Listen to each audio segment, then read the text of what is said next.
Well, 3 minutes sitting at the top of, moving towards the top of the hour. Thank you very much for joining us, and those of you signing in and indicating your presence as you watch Family Matters tonight, you're very much welcome.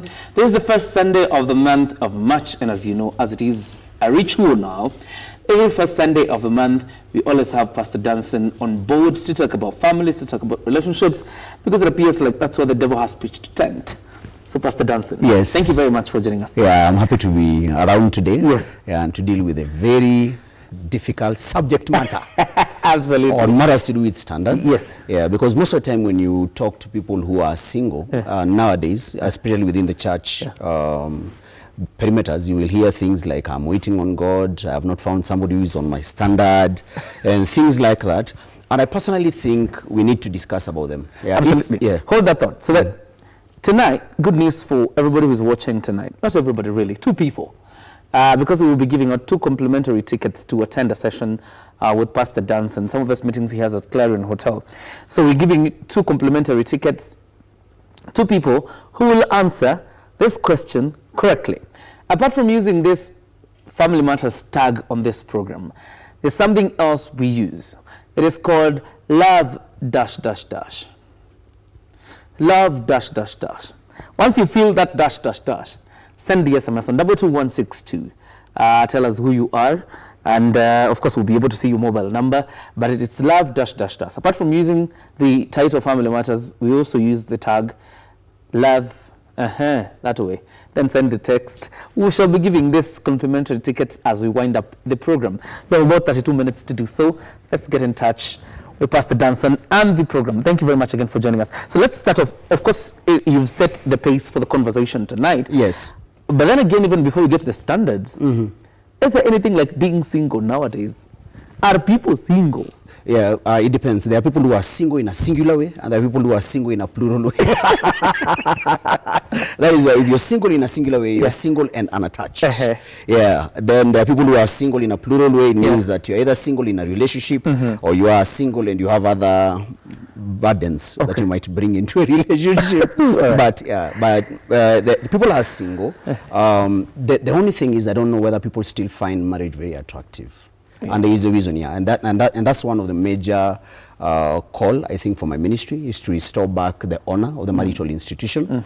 And one of the things which amazes me a lot, my dad and my mom have been married more than 40 years. They are a very good marriage. But during those days when they were marrying, we didn't have too much stories about in Karura believing God for a spouse or things like that.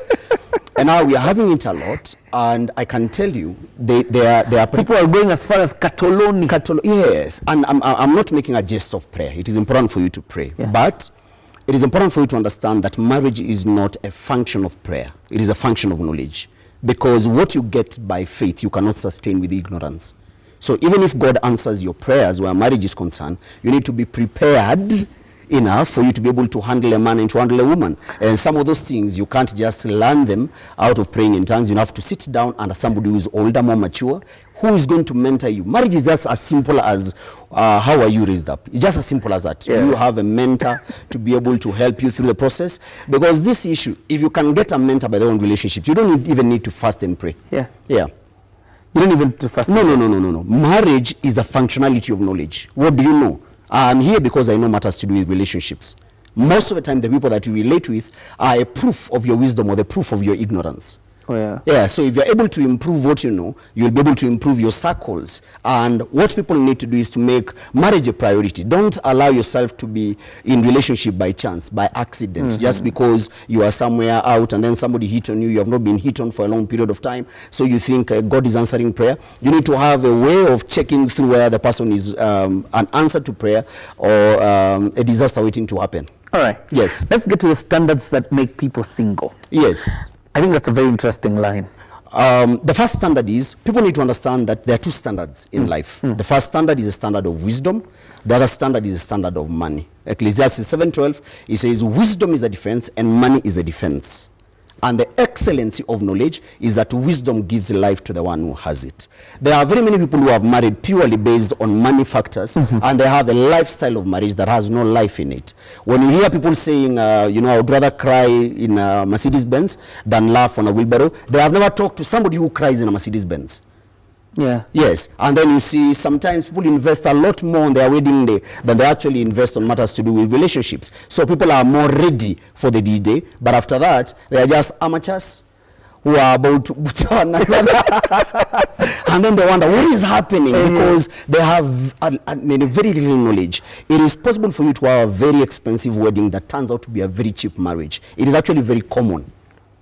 It's what is happening right now. It's what is happening right now. Yeah, I know. Even when we married, I married within 6 months. We married the same day with somebody else. Within 6 months, they had parted ways. And people can't sustain marriage if you think it is a functionality of money. Marriage is a functionality of wisdom, not money. And for every sister who's looking for a man who has money, you are not the only one who's looking for a man who has money. Then men don't make money, then decide, let me go and look for a woman who wants a man who has money. Because men don't make money in monasteries.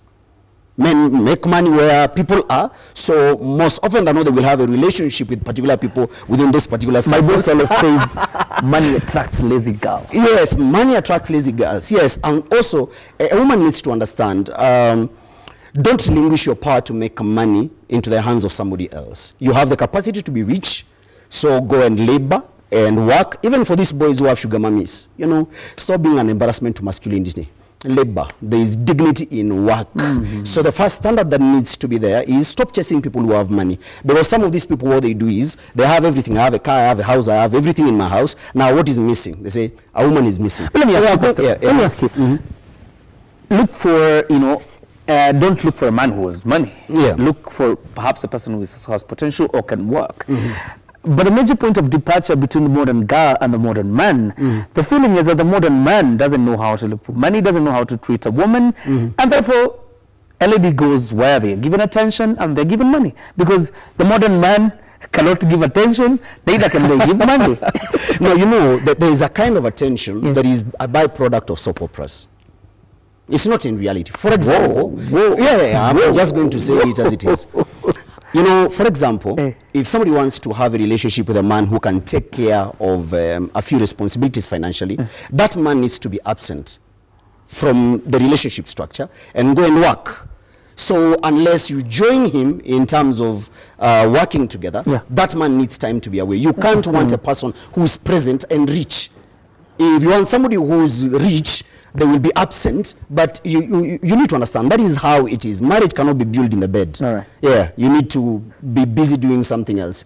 Doing you is not a career. Okay. Yes. Yes. Then the other one is the standards of bliss. Most of the people get into marriage to be happy. You remember last time what I said? If you're looking for someone to make you happy, you are looking for a clown, and you're a personal comedian. Because this issue about happiness in marriage, in marriage is strange. It is very, very strange. This issue of saying happily ever after, because truth of the matter is this: happiness in marriage is not found in marriage, it is brought into marriage. It is very difficult to make a sad person happy. There are particular people who just have issues. If you try to entertain them, it will not work. You know, that is too much work. And what I believe is, give somebody the space to go and do what they love doing. That is where their joy and their happiness comes from. That is why I advise husbands to ask their wives, if I was not around, what would make you happy? You know, what is it that brings out your passion in life, you know, and give her that particular space to be able to pursue her call, you know, whatever it is, her career. Don't be too controlling. Don't be too insecure. Appreciate the fact that a person has chosen you, you know, to be with them. So don't be too insecure. Allow them that space where they can do what they love doing. And out of that, they will be so happy. When they come back home, they're able to pour that particular happiness. But looking for happiness in marriage is looking for something that you will never get. All right, your feedback very much appreciated. You can target KBC Channel 1 at Kioria at Pastor Danson. The hashtag we're using, as we always do, is Family Matters. The hashtag is Family Matters at KBC Channel 1 at Kioria, and of course at Pastor Danson. Your feedback as well as responses, very much appreciated. The standard of money, the standard of bliss. The standard of perfection. Perfection. Yes. When you ask people, say, I'm looking for Mr. Right and Mrs. Right, those people don't exist. Marriage is not for perfect people, it is for mature people. Come on. Yes. There is no one who is perfect. I almost feel like telling, give me a break. Yes. You know, Kioria, any man born of a woman has an armpit, and every armpit has another.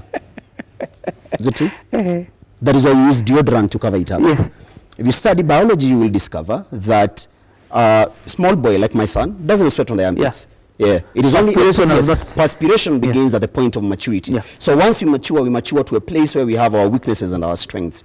If you don't have the capacity to accommodate other people's weaknesses, you are not ready for marriage. Because marriage is a flight that carries baggages. If you're looking for a perfect man, you go to Jesus Christ. Actually, you need to go to Jesus Christ. He will give you rest, because looking for a perfect person now is very difficult. You cannot find a perfect person. That is okay, Jesus, come. Yeah. Then the other thing also, it's to know that marriage is a house of trouble. You know, marriage is a troubled house. Actually, you don't teach about marriage. Ideally? Yes, ideally, it's just a place of trouble, because this is not a person that you grew up together. So they come in with their own ideologies in life and things like that. And for the first 10 years or so, you know, you will go through different battles and different tensions, you know. Most of the time when I ask someone, you know, how long have you been married? When they're having a lot of trouble, they tell me between 8 and 10 years. I just tell them, don't worry. That is how marriage looks like. Yeah. It's true, by the way. If you are marriage is a house of trouble. Yes. 1 Corinthians 7:28, Paul says, listen, if you marry, you will have a lot of trouble. Why should I set myself up then for the house of trouble? For the house of trouble. Because the benefits outweigh the trouble. Oh, they do? Yeah, they outweigh the trouble. You know what the Bible says? He says, where there is no ox, the crib is clean. Yeah. But with an ox, there is increase of strength. Yes. So sometimes you have to allow there to be a few things here and there. And also it's an opportunity for you to grow. You know, and that's why I don't advise people to marry when they are older. Me, I would have married by the way when I was 28, then something happened. I just decided, that happened? No, that's a story for another day. Okay.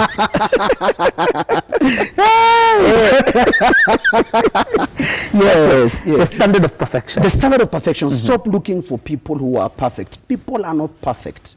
When you come close to a person, look for somebody who is mature. And maturity is where you can take responsibilities. Is this person taking responsibilities about his life? Can he take responsibilities for his actions? Because you can find somebody who purports to be perfect, but if you get them in a sense of imperfection, then they're going to be a lot of trouble. And then also, don't demand from people what you personally can't provide. So it is important for people to be very careful about looking for perfect people. They do not exist. Okay. Yes. And I say that authoritatively. I'm a pastor, so I've met all kinds of perfect people. Do not exist. Yes. Just look for somebody who's mature enough to love you and to give you good love and purpose. Was still texting in. Of course, we asked the question. Yes. The other name of the program, other than Family Matters, particularly when you're on board, how we call it, love, blah blah blah blah. You should see some of the response. I was saying that it is love. What is this? Love is blind. Love is blind. Anyway, but you can keep sending in your text on 22162. The other name of a program whenever Pastor Danson is on board, apart from Family Matters, what is that other word that we use? Love?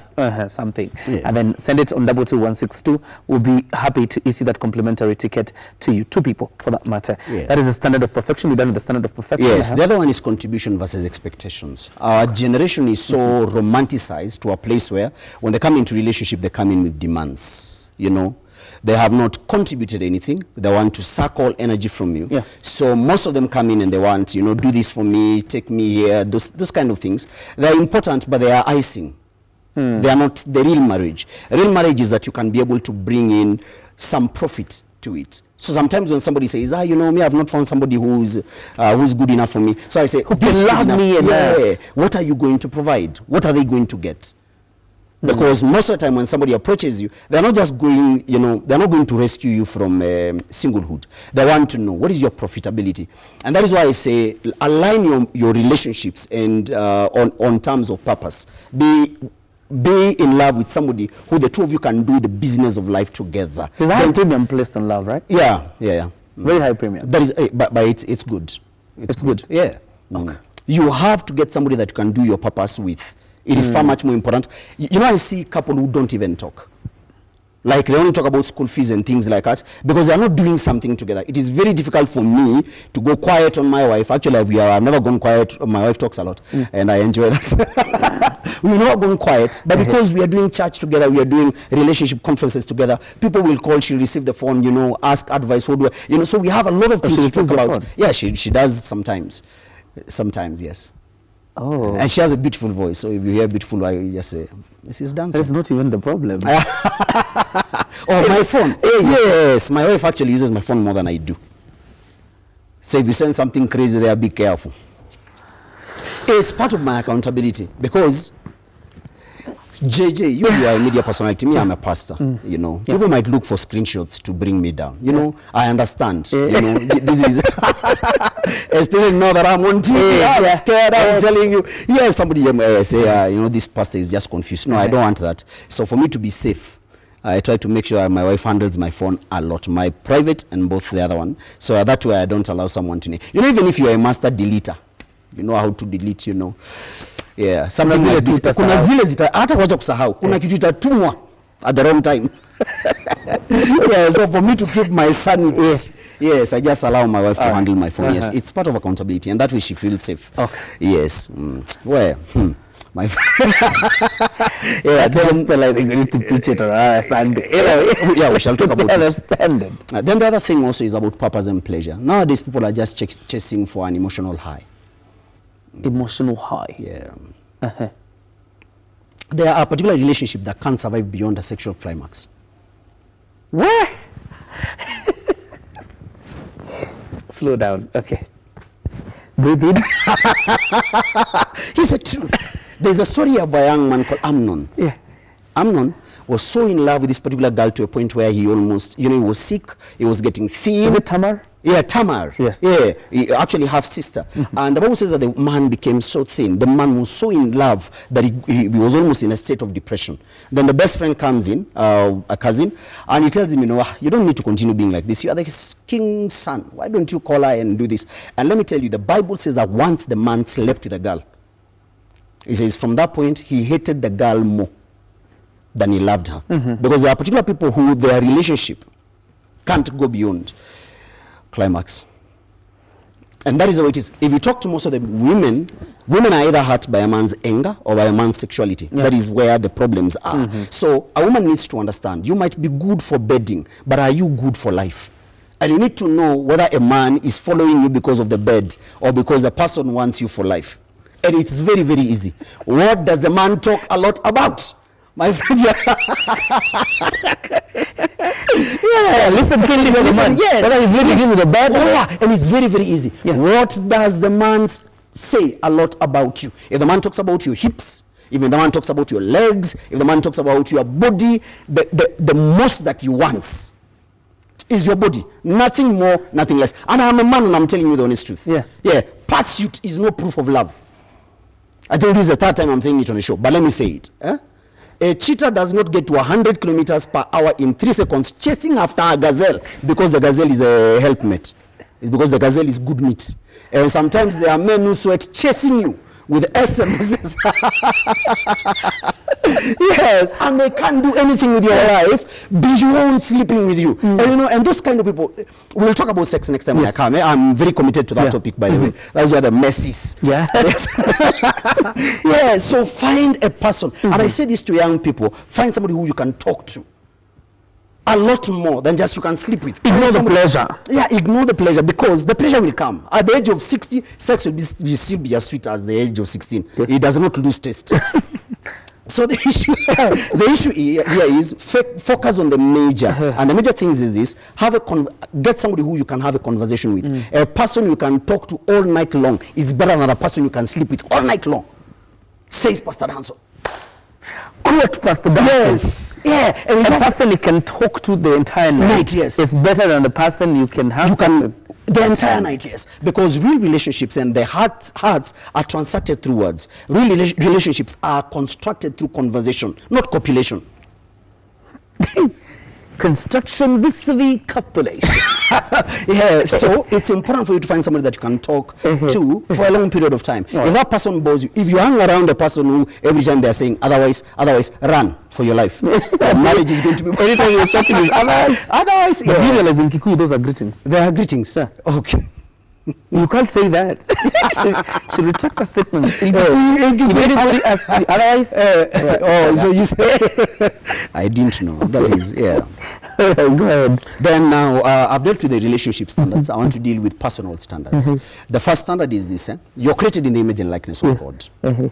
Anyone who does not treat you as though you're created in the image and likeness of God, you disappear.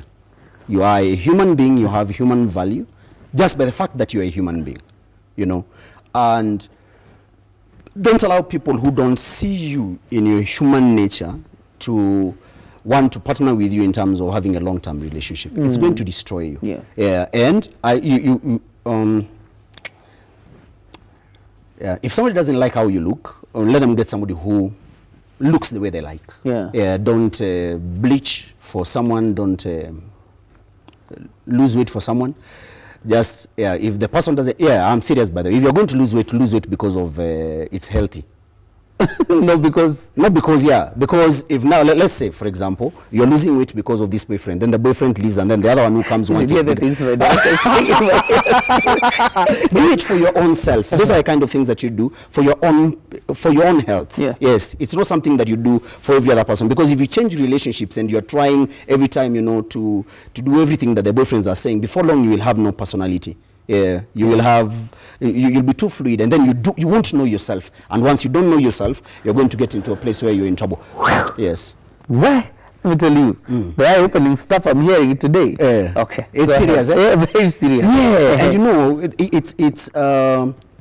there's so much pressure in terms of how people look, to a point where no one gives credit on how a person is.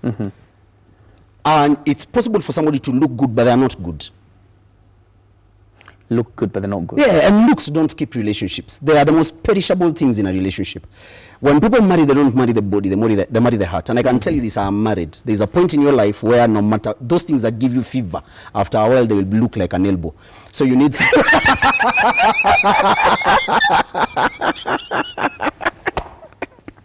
so you need, yes, those things that give you fever. I'm serious, you know. Yes, so you know, to prepare my hands up. One day they look like an elbow. They look like an elbow. That is why you need to be an elbow.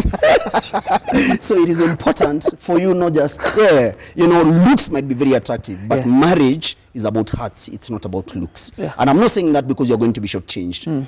Actually, you don't know, very attractive people have quality romance, but very substandard love. Quality romance? Very substandard, yes. Because people only appreciate them for how they look. No one ever bothers to try to find out who are they. The person. Yes. And I've discovered, even in church, you will discover very attractive girls. It has become so common. If I see a beautiful woman coming to talk to me, I will just say, okay, I know your story is ugly. Because I've discovered very beautiful people have very ugly relationship stories. And that's because when they meet people, people are so dazzled by how they look, they have no time to interrogate. And most of those people have such a beautiful heart. If you are to see beyond their looks, you would actually end up discovering that they're a gold mine. But because now you have good body parts, people may look like an elbow. Yes. So and part of being treated in terms of the creation of God, you need to be very careful about how people talk to you. That's why I said last time, you need to love yourself. One of the things which I have done is that I don't hang around people who disparage others. I don't like hanging around people who are who say bad things about people. Then I also don't like people who are disloyal. But then if I notice disloyalty, I'm done. You're done? Yes, I'm done. So you need to have that. Then the other thing is, there are so many girlfriends who are being slapped by boyfriends, and that person has not paid dowry for you. And you're taking this. And you're taking it. My sister, forget about that man, or you'll end up being a punching bag. Let's go to personal standards. Yes, second standard is you have to acquire, there are standards which are acquired, and those standards are the standards of wisdom and the standards of knowledge. I mentioned in passing that it is possible for you to be an amateur where matters to do with relationships are concerned. And rather than saying this relationship is not working, my marriage is not working, just sit down and do a personal inventory. How much do you know about marriage generally? How much? Because if you have not paid tribute to counsel and to wisdom, you will keep on looking for solutions, you know, you're trying to patch up a few things here and there. But the reality of the matter is this: you need to improve your value by studying extensively about the opposite sex, to be precise. There are particular things that men don't do. There are particular things, even if you do to a man, those things don't move them. So you need to know what makes my man tick, you know. And for example, for a woman, if you don't respect men, It doesn't matter how attractive you are, but sooner than later, they will not even notice how beautiful you are. Yeah. So it is important for you to study, and even as a man, understand why is it that women love attention. Many years ago, our fathers would read the newspaper when they come home. For us, you go through the phones when you go home. So you need to understand when your wife is talking, why do you need to put down the phone? Because there is a way that women gel into your life as a man through conversation. So it is important. It is important for you to allow her to talk. Yeah. The other one is personal glory. The Bible says this. It is personal glory to overlook offenses.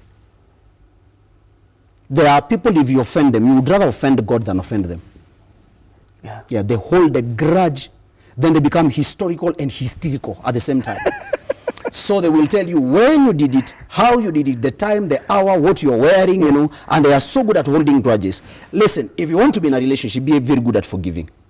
That's the secret, yes. And you have to get to a place where you allow, like when I got married, I had preached for a long period of time. So my wife is kind of new in the dynamics of preaching and things like that. But I give her an opportunity for her to make mistakes, because I also learn from mistakes. And so I give her that particular room. But if you are too hard, you are a perfectionist. People must behave a certain way around you. You know, you are a headmaster. People will get tired of you. And I can tell you, people who are petty are very shallow where matters to do with relationships are concerned. Yeah. Just petty people, you know, why did you leave socks there? Listen, decide whether you want a man or you want the socks. You know, you can't be having battles. Yes, you know, you can't make your relationship about petty issues. Yes. Decide whether it's a man you want. Or the socks to be placed in this particular place. And I'm not saying that lightly. You see, for a man, the house is a place where he comes to rest. It is his abode of rest. It's safe haven. So when he comes to the house, he's not thinking about, you know, this thing ought to be here. Things, you know, when a man comes in, he just wants to relax. That is why he might remove a shoe from there, remove a socks here, you know, throw a jacket there. He's not doing that because he disrespects you as a woman. It's just that this is where he's coming to rest. So the rules there change. When you go to his office, he has a level of excellence in his office that is not translated at home. So you can end up making your house so hard for a man to come and live in it. So you find men who would rather spend some time in a club until you sleep. Then they come back home, because now they are thinking, if I come back, I don't know what will go wrong. So it is important for you not to be too petty where matters to do with relationships are concerned. I think we have 5 minutes. 5 minutes. Oh my God. Wow. Okay. Don't be too complicated. Don't be too complicated. Yes. You know, people who are complicated are deceived. Many years ago, I had the interest in a girl who I never even got to date. She was very pretty, very intelligent. Everything was in the right place, except the fact that she was intelligent, and intelligence nowadays are not working together. Yes, and I'm telling you, she was very difficult to understand. You know, if you plan for a date today, just before the date comes in, she has decided, you know, she is not interested in a date, she has gone somewhere else. And she will be so shifty until I wondered, what is going on? Then I discovered something in the scriptures, that if you find a woman who her ways are movable, it's because she does not understand matters to do with life. Where people have ignorance and they have pride not to learn about what they have ignorance about, they become too complicated. People who are changing relationships too much, you don't need to be dating people, you need to be dating books. Because you need to read. Sometimes it is easier for people to change relationships than to change themselves. So you find other people who have never gone through a relationship more than 3 months. You know, actually, let me say this. If you have never dated beyond 2 years, you are a joke. Leave dating alone. It is not for you. Date books first. Read. Sit under a mentor. Because it is going to help you. And the reason also I'm saying too is because psychologists have discovered that kafaya that we have when you first meet someone, that one of admiration, and we can't sleep, and those things expires after 2 years. That is why most of the relationship don't get beyond the 2-year mark. So if you have never dated someone beyond 2 years, please just relax. Forget about matters to do with dating. Okay, Pastor. Yes. The last one.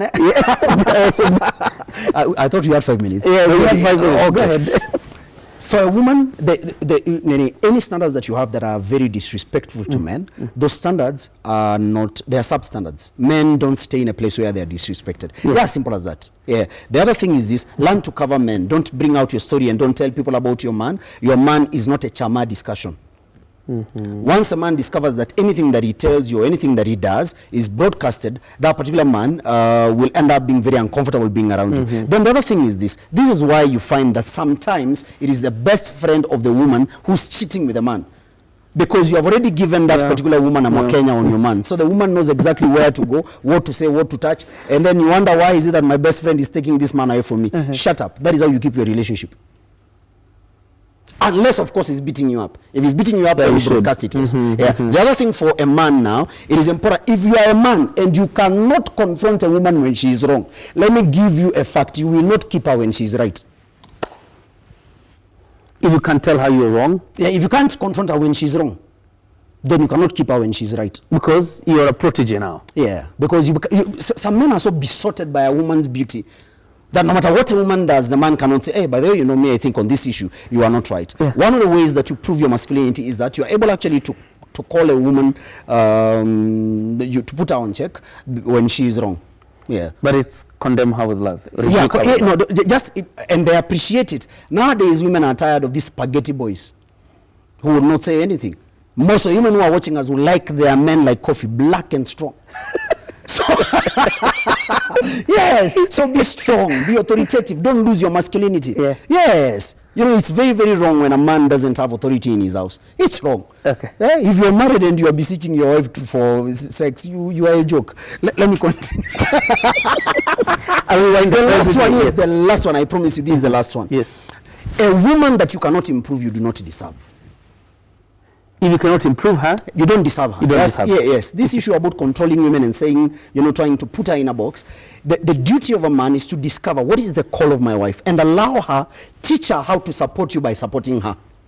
Yes, it is something that women learn. The Bible says that the wife is the glory of a man. This is what I say. If you loved the girl before she came to your house and then you don't love her again after now she's been in your house for a while, what you loved before she came was the work of her father. What you're hating is your own work. So as a man, you need to be available to improve the woman that you're in love with, because a love that does not improve or build is a love that abuses. So if you cannot take care of a woman and build her and make her the best version she can be, then leave her alone. You don't deserve her. All right. Yes.